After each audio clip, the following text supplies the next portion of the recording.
Welcome to the Poultry Leadership Podcast. I'm your host, Brandon Mulnix. And today, I believe I have a shocking episode. I am going to do my best to interview this guest in a way that really connects the dots on a lot of things, including it may turn the light on in areas in your world that you never expected.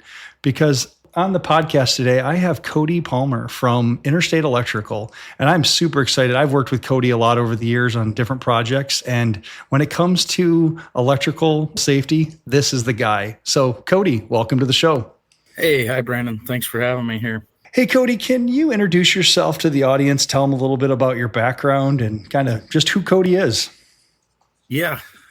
As Brandon said, I'm a superintendent for Interstates. I've worked here for a little over 12 years now. Some of my roles as a superintendent, I get to oversee the electrical installations on projects and just make sure that the safety, quality, and productivity fits and aligns with Interstate standards. I kind of help with some of the initial design on projects and that layout, and what that really is what the installation means and methods. What's it look like, as a finished project when we start envisioning that stuff. I also work hand in hand with owners, general contractors, other trades, people such as yourself, just to remove obstacles and make sure that the projects are done on time and as smoothly as possible, I guess. Well, like any good project manager, it's got to be on time and on budget, right? That's right. We do our best. So. It always happens that way. On time, on budget. Those are great things. So who's Cody when you're not working? Yeah. So I got a wife and 4 kids. Got one left in high school. So we spend a lot of time either at sporting events or last weekend we were hunting down homecoming dresses. And yeah, we just enjoy the outdoors. Kids like boating, and my wife and I enjoy it and do some camping and stuff like that. Well, we're at similar points in life because I have one more left. He's senior year. You don't want to miss any of those activities for sure. So as we get going, I need to ask, are there any disclaimers about anything that we're going to share today coming from Interstates or anything like that? Yeah, I'm an electrician by trade, not an electrical engineer. So I'll do my best to answer any questions or topics that we want to cover. So. All right. From the legal side, I'll say anything you hear on this podcast, please seek out the professional assistance of an electrician. We don't want you to get shocked or hurt if we say anything that could lead you to encourage you to do something silly like that. So I just want to put that out there so nobody gets hurt. So Cody, what's the number one reason that somebody's going to call you? I would say just getting a professional opinion, right? I mean, we're talking about other farms or people starting up a farm. It's working through that design phase, getting input on what's worked in the past, what hasn't worked, the do's and don'ts, just getting a feel for what you need as a farm, I guess, and the size and what we can do to help bring that imagination to fruition, Yeah, it's interesting as I've been able to experience a number of years in the industry to see the sizes of these farms, barns, whatever you want to call them, houses continually grow, take shape. They're not your average backyard barn anymore. And so as you do this, I want to talk about if I'm a farmer and I say, hey, I hear about this Interstates thing, but I think I can do the electrical myself. What's a piece of advice you're going to give me as I'm the farmer and I'm trying to do the electrical myself? Absolutely not. If you want a site that's going to have some longevity, right, and fit code, and it's going to be safe and run well, I would suggest that you do not do that. Well, let's talk about safety. As you look across everything that's going on in the barnyard, the projects you've worked on, what are the most common electrical hazards that you've encountered on poultry farms? Yeah, it's a good question.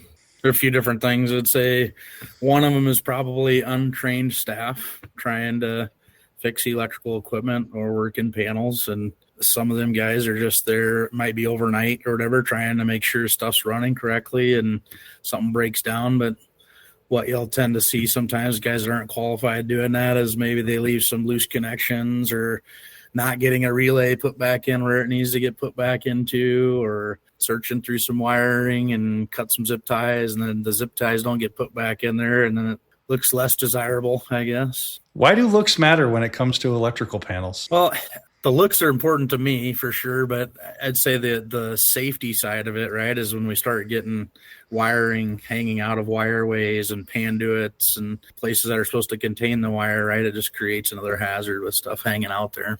Probably another one of these facilities is just water or moisture. The water is usually part of their cleaning, of the facility, trying to keep that clean, or with keeping airflow in the barns in the winter times, you'll see a lot of that warm air meeting the cold air outside.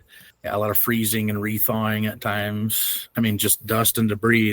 These birds, they create a lot of dust and debris, and even the best maintained sites, you're still going to see a lot of that. You mean not everybody's vacuuming out their electrical panels, their motor panels, their control panels?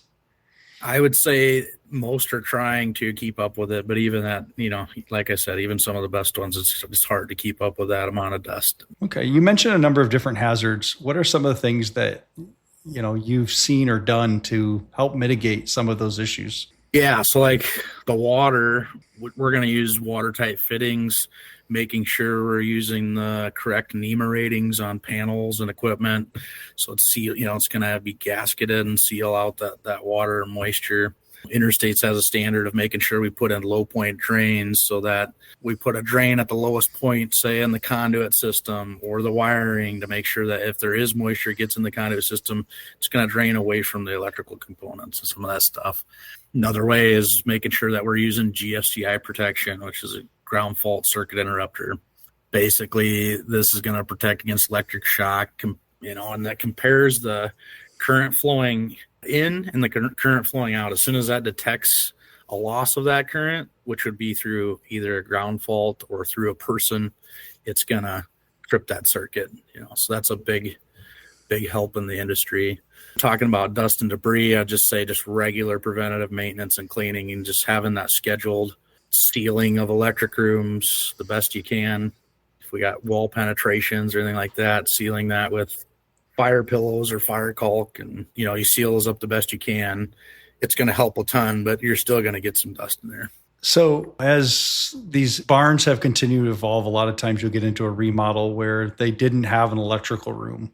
They didn't have their equipment protected.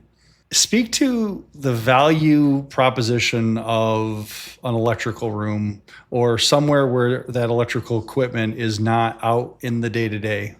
Yeah, I mean, there's still occasionally panels that need to go out within the space that contain the birds. And if you look at those in comparison to somewhere, where it's contained in an electrical room, it's a night and day difference.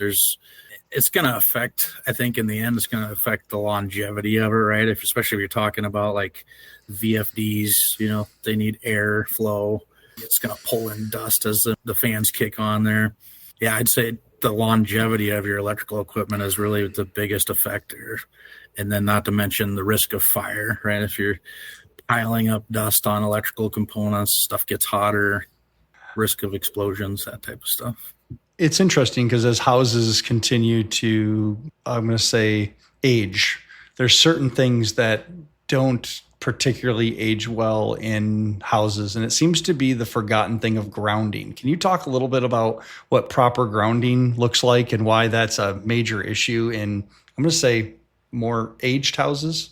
Yeah. And yeah, grounding is going to be a big deal in any facility, but I would also say especially important in these poultry facilities due to the amount of water and moisture, right, that we talked about a little bit ago.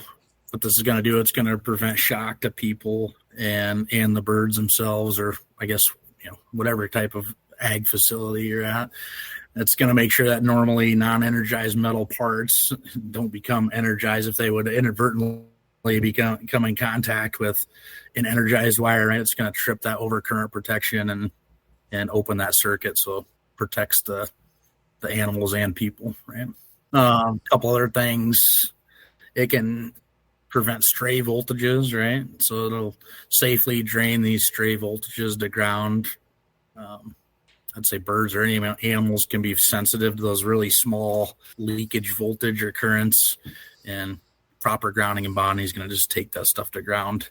If they're sensing them stray voltages and currents, it could affect, I would say, productivity or just the way they're behaving, clearing those short circuits or ground faults. Yeah, grounding is going to be very big, like I said, in any facility, but especially these poultry facilities. One thing that we found, I get to help with the tech support and watching all the calls come in. Grounding seems to be one of the number one culprits of a lot of the technology, such as controllers, VS drives, any type of artifact. It seems to be the factor that ends up being the solution, because over time, just the corrosion that happens, something gets bumped and, oh, that's just a ground wire, no big deal. And it come to find out that was preventing noise coming back through, or way for the noise to get out. Whatever reason, things are designed with grounding for a reason. In fact, just this week on a low voltage system, we realized, hey, you know what, let's try grounding some things to see how that makes a big difference in the system. Just because we assume that the electrical is going to work as designed, but over time, yeah, those are just some of the problems that we see in the high tech stuff, I guess. Yeah, that's what I was just going to say. It seems like, too, as the technology advances, right, these things are becoming more sensitive to that noise and them type of things we were talking about. Yeah, things aren't just motor starters, switches, maybe a few pot switches, maybe whether it's all literally computers. Even a VS drive has a logic and smarts in it that needs to be treated like a computer. Yep. Speaking of like VS drives and things like that, from your perspective, how are smart control systems being used to manage ventilation, temperature, and lighting? And what electrical considerations do these systems require?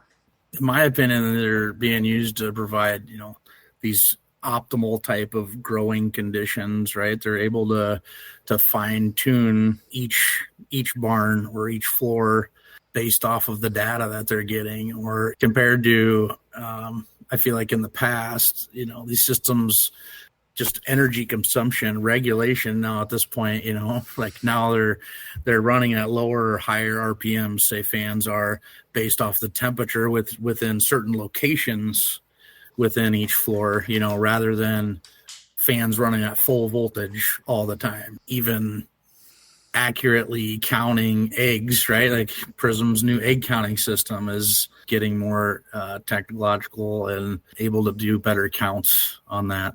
Considerations, I would say, is just integration. Can this technology easily be modified to the current system that they have? Proper training of their staff on the control systems, especially if you're adding something new, making sure that your staffing understands how this stuff operates and works and is supposed to work. Reliability, right? Is it going to stand up to the harsh environments of some of these barns? And then is the technology going to be there in 5 years? We see some of that too, where the technology just isn't there 5 years later. So thankfully, our company is still supporting 40-year-old product. Absolutely. And it's not easy, but when you buy a chicken barn, the last thing you want to do is 5 years in have to start replacing the technology piece of it.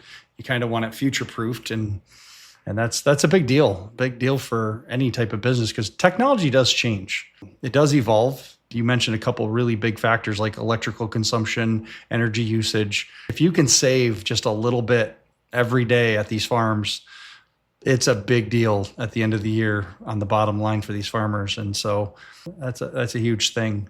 So some of the advancements that you've seen just in your career when it comes to, electrical components and wiring, code, what are some of the newer things that have come out that you really said, hey, this was a real win for electricians or real win for farmers? Yeah, just kind of new technology, you're saying, wise? Yeah, just even within the electrical industry. You don't think that copper wire changes much, but, there's code that has come out and it changed from white 1430 to, or 14.2 to yellow 14.2, and I don't even know why, but technology has evolved in the wire, evolved in what you do. What are some of the wins for the electricians out there? Yeah, if you want to talk specifically for electricians, probably won't be too interesting to your audience, but like Southwire products, they come out with a new simple wire that their claim to fame is no lubrication is needed. And they actually recommend that you don't put lubrication on the wire because of this new technology and the slick coating that they use on the outer jacket of their wiring. That's relatively new, pretty cool. I'd say in the industry, I'd say one thing we're seeing that's getting to be big is fire detection, right? Within these barns. I know Prism himself offers an awesome product with their Vesda units and therm system. And we're also seeing, we're monitoring for fire detection and then triggering doors to keep stuff from spreading into other parts of the facility or other buildings. Lighting systems, I would say, is one. Some of the older barns is almost just a plain Jane incandescent lighting, and it's getting to be LED systems where we're changing the color and the hue of the light and the tensity and monitoring that tensity, and able to do some pretty cool things there and see how these birds are reacting to that and adjusting that light and getting more product, And another thing, I guess I haven't really been around it yet, but been hearing about is an additional lighting system. It works off of ionization, and it's supposed to clean the air quality. So that's pretty cool. I'd like to see some more of that or hear more about that in the future. Yeah, we've been introduced to a lot of air scrubbers this year. A lot of folks that are recapturing the heat, like heat exchangers, but also in that heat exchanges, filtering the air, bringing it back in, using it, filtering it for the out, but also filtering it to come back in. And that helps remove the dust, remove some of the ammonia, capture that, especially as regulations. They change a lot with administrations in the White House. Right now, some of those have not moved forward. Some of the threats of having to monitor your air coming out of your barns. But we've seen a lot of that and a lot of conversations around that. Yeah. Recapturing that energy too, that heat. So in the wintertime, your birds aren't having to work as hard to keep warm because the air's coming back in already warm. It's kind of cool. Right. All right. Because you're an electrician, because you've been in the barns, I kind of came up with this section as we're not going to believe that this actually happened section. And I gave you some time to kind of think about these, what are some of the things that you've seen? But I want to ask this question. What's some of the most ridiculous electrical setups and shortcuts that you've seen on the poultry farm? It's probably the shortcut side. Yeah. And I'll go through them. And what it is, it's not good for the consumer or the farms, right? The owners. It's not good for the longevity of the equipment. And it's hard for us as an electrical contractor, right? If we're taking these extra steps to do it right and other people are not, and then you're not really comparing apples to apples in a bid either, right? So if the owner's looking at our bid compared to another person's bid, it's like, well, why are you so much higher? And where that comes into play is we're seeing when we have a lot of VFD loads, other contractors are not using VFD cable. And that's definitely something that we want to be doing. This could cause problems with premature wire insulation breakdown, motor and cable failure, harmonics like we were talking about earlier, voltage spike issues. The other thing I'd say is pretty common, it's tough all the way around, again, same kind of issues, is not doing voltage drop calculations. They might be running 12 and 14 gauge wire to stuff that for doing the proper voltage drop calculation should be like a number 8 wire. Yeah, if it was 50 feet away, it might be able to be that 12 or 14 gauge wire. But when you're talking about some of these barns that are getting to be 300, 400, 500 feet long, we really need to pay attention to those voltage drop calcs, and it's going to change that sizing of wire. And when you're talking about the amount of wire that goes into these barns, that changes pricing dramatically, right? But then also the longevity of equipment as well, and risk of wire heating up and that type of stuff. Oh, I'm sure that stuff can really add up. And I say that just based on, understanding of the DC side of things, a little bit more of the low voltage stuff. And hey, we can run this Cat 5 cable 600 feet. No, you can't. It's not going to work. And we're our own worst enemy at times, where left hand doesn't talk to the right hand. And we're like, maybe we should upsize that wire a little bit for that direct current thing, because I think that's the problem. So it definitely costs money at the end. It might work at the beginning, but eventually that wire is going to wear out. Or if you saw an undersized wire and there might be a fire, of course, the mice love to chew on that stuff, and any additional resistance that come from their effort is going to cause problems, I'm sure. Yeah. Can you share a story of something that when it first came in, you thought it was a pretty minor issue, but it led to something really bad? I wouldn't say catastrophic in the fact that started a fire or anything like that, but I've definitely seen some issue in the past where the storage of material before it gets actually installed, where it's not getting, electrical equipment's not getting installed under a roof or a dry place.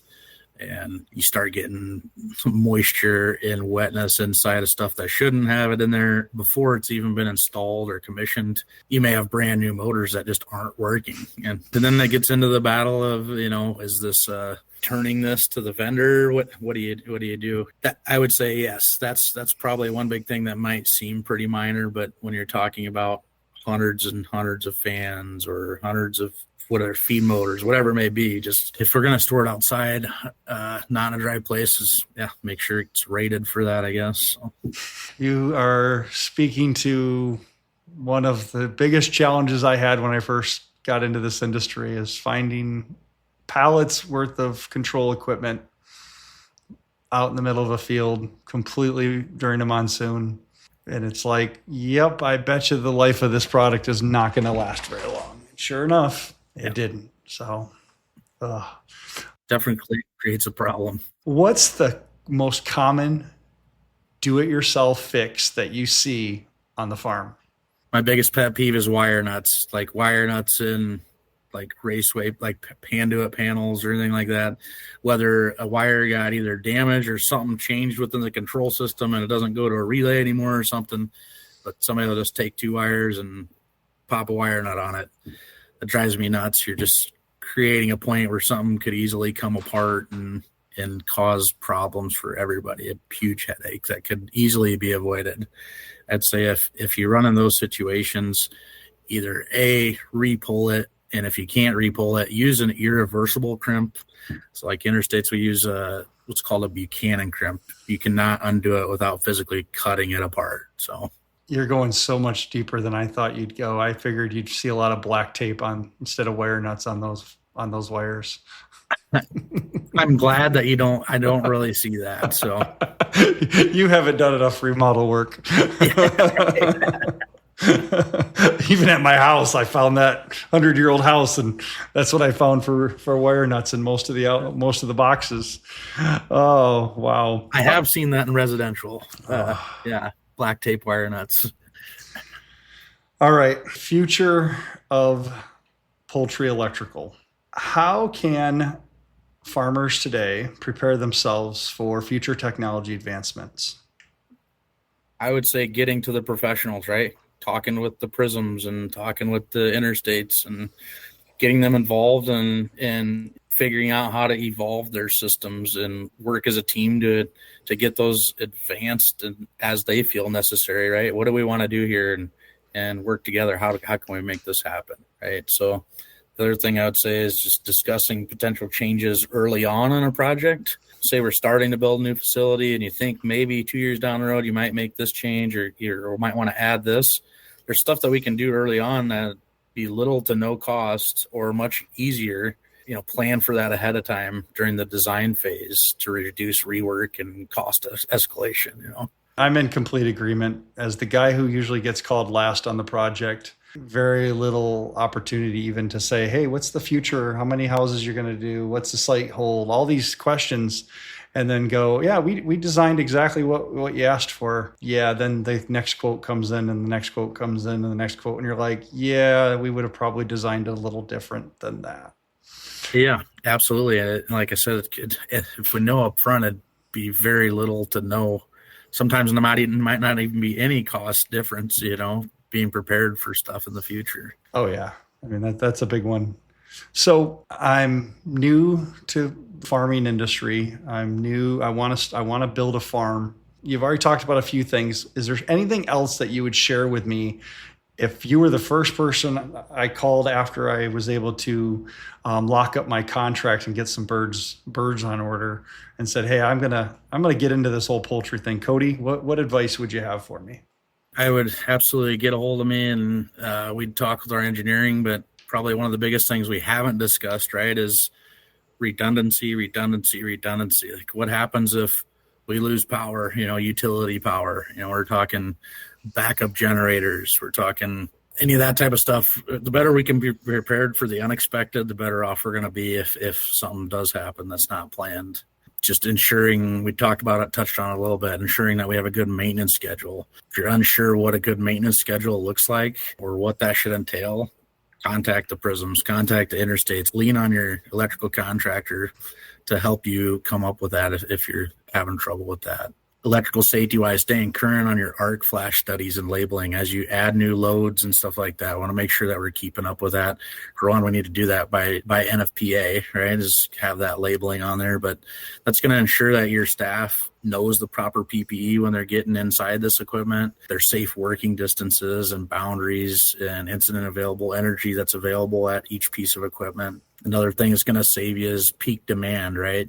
Farms can see big issues during the summertime with their power consumption when everybody's trying to run their air conditioners and all that at the same time. They could hit you with a peak demand charge, the utility company could. And there's ways to combat that we can work through at engineering, and whether it's something simple like peak shaving, we call peak shaving, but essentially it's just turning off non-critical loads during those, what it might be 5-hour windows during the day where they're going to hit you with that extra cost for those over peak demand charges, running on generator power maybe during those times, or they're starting to get into even systems of solar and battery bank options and stuff like that. There's some things that it could do that, yes, there's some cost involved there, but over time, it's going to save you money with those peak demand charges with the utility company. That's a lot of good information.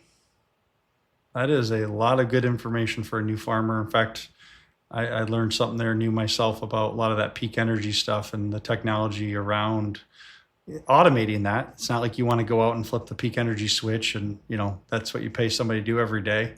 But having the system that's smart enough to be able to go, hey, this is what we can do. I know on one of the projects that we worked on, it was shared generators.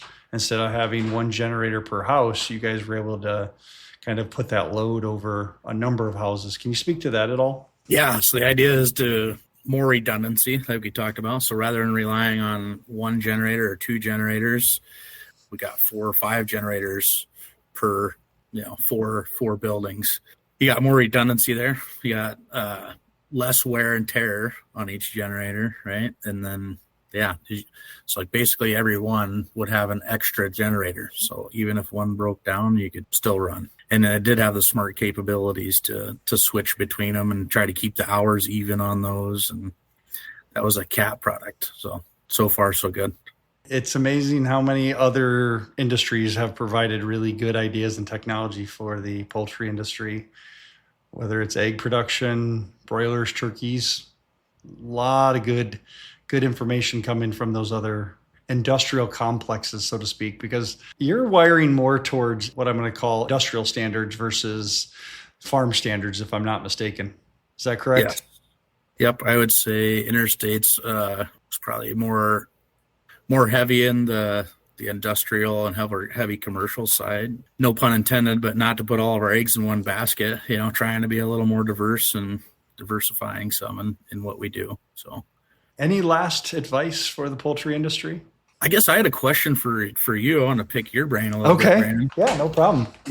So like one hot topic it seems like lately is AI, right? And I think it's going to change every industry. But I also see this being a part of ag, right? And you're kind of seeing that, like we talked about earlier, in Prism's egg counting system and how it's seeing and monitoring eggs, and it might have a empty shell go by or a bolt go by on the egg belt, and it's starting to recognize that and notice what's an egg and what's not. How do you see AI affecting the ag industry? Is there anything else that you see coming down the pipeline where that could be advantageous for us? Oh, AI is absolutely going to change this industry. The way producers raise their birds by the data that's produced currently in the barns, and being able to take systems that don't currently talk to each other, bring them together to see events, to see weather patterns, to see feed, like, hey, we had this vendor of feed and here's the flock of the birds, and just being able to pull that data and really look at it in ways that you or I could never see. But then to be able to take that and start to really dive into those energy topics, dive into what's taking my people the most time, and really starting to understand business cases of different things that they're doing. And that's just on the easy side. As you start to really get into automation, and be able to run your chicken house with much better egg flow. I know our next product is built with AI in mind. And we're talking about artificial intelligence in this industry. A lot of people, when they talk about AI in this industry, it's about, high path AI. For this one, I have to be very clear. As the products get built, they have to engage this future-proof mentality of information and data, because that business intelligence is moving so fast. Your team has to be aware of it. If they're not using it every day already, whether it's in their emails, whether it's in summarizing things, reviewing contracts, whether it's just looking and using the tools that are available out there now to grasp that future-proof mentality of AI, it's going to take you a little bit to catch up. And there are a lot. I'm seeing it all over the industry. From the Poultry Tech Summit coming up here in a couple of weeks, they have this huge push about AI and how it's working on genetics, feed, and being able to process things that you or I mean, we're not in that realm anyways, but humans just can't process enough. It's also coming in vision systems that pigs are able to weigh their pigs via cameras. What's that look like for birds? Cattle, they're able to identify diseases in cattle from the way the cattle are acting with air sampling and their movements and what they're doing. The technology is so far advancing so fast. And in an industry that loves to get the most out of their capital investments, it's hard to make that change, but you have to make that change where you can, whether that's in the control systems, whether that's in the business practices, whether that's in HR, wherever. You have to get the efficiencies you can get out of it. And there's a balance. There's always the human need to process the information that it's giving you, because it can give you some not so good information. But the more you use it, the more comfortable you get with it, and the more you're able to start envisioning how it can change what you're doing today. And so really, it's exciting times. It's cool to see the producers out there that are engaged fully in it and actually have chief technical officers or chief AI officers or data officers. And typically it isn't that next generation of folks coming through, because, they don't want to necessarily work in the barn anymore. They want to evolve their business or their family farm a little bit. And so that's where we're getting to see it in the different generations of the families. And it even got brought up at the North Central Poultry Association this week. There was a couple questions to the senior leader group, is what I'm going to call them. And they talked about using AI, even at the retirement age, and how important that is to grasp that. So it was cool. And I think it's really gonna affect you and I a lot more. Absolutely. I'm excited to see what the next 10 years looks like. It's just going to make us, I think, leaner and more efficient and better, and hopefully make our lives easier, and just, all around everything. I was introduced to an MIT study, and I don't have the exact article in front of me, but it talked about this engineering firm that had this building they were going to have to build, and they estimated it was going to take like 800 man days to be able to engineer this. And they ended up engineering it in hours via AI. And all they did was take all their current designs and stuff they had and fed it into their machine, and then it popped out this drawing, and then all they did was have to critique it, and it was pretty darn accurate. But those are the kind of things that it makes sense for. Like, I've got all of these designs that are known, they're factual, these are the things that make it happen. Now re-spit that out with this design and this features. Man, for electrical engineering drawings, especially you're talking your panel drawings, I know you guys do some really good work there, but it's like, those are the things that are going to be, the engineer is going to be spending more time on actually solving some other problems than doing the day-to-day CAD work. Yep. So, absolutely. Less data entry, hopefully. So hopefully. All right. Well, I'm gonna wrap this thing up. I'm gonna pop the breaker on this show, and I can't go. We've talked a little bit about Prism controls throughout, but I really have to talk a little bit more about them today. As the industry continues to evolve, they've evolved. With this, they've got a product that they offer called Eco. It is designed for these small and medium barns, these pasture, free-range barns that don't require the, I'm going to say, customization of a Control 3, but they really want the optimal controls for its ventilation, feed, lighting, and also they want a place that they can monitor their data and be able to change their lighting, and they want all of that at the touch of their phone. So Eco is a product that we have been excited to roll out this last year, and we want to make sure that you're all aware of it. So if you are a small to medium barn, and I'm going to say where you're going to probably be out there looking for an automated controller instead of just a thermostat on the wall or a few switches, and you want that to know what's going on in your barn day to day, hour by hour, reach out to Prism Controls at prismcontrols.com. Connect with a sales member on there, and they will be more than happy to help you out. So, Cody, thank you for being a guest on the show. I look forward to future conversations about AI and electrical and all of that. Thank you. Awesome. Thanks for having me, Brandon. See ya. All right, listeners, have a great day.